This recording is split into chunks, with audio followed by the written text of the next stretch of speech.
Hello people with the spirit of learning, so welcome back into my video in YouTube. So in this Flutter series tutorial, we'll be practicing about the save area.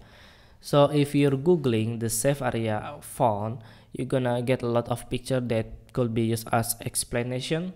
So basically save area is the place that we can put our content right over there without worrying about the user interface. So if we're not using the save area, the user interface will be broken like this. Let me give you an example. You see the text, it's supposed to be on underneath of this status bar, or even we can put it before this home button, right? So that's why we need to use the save area, and Flutter has coming with the good way that we call like widget for the save area. So open your Visual Studio Code, and I'm using this pixel.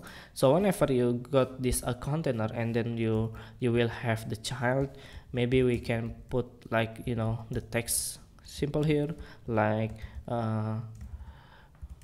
we will help you to build the career, okay, and save it.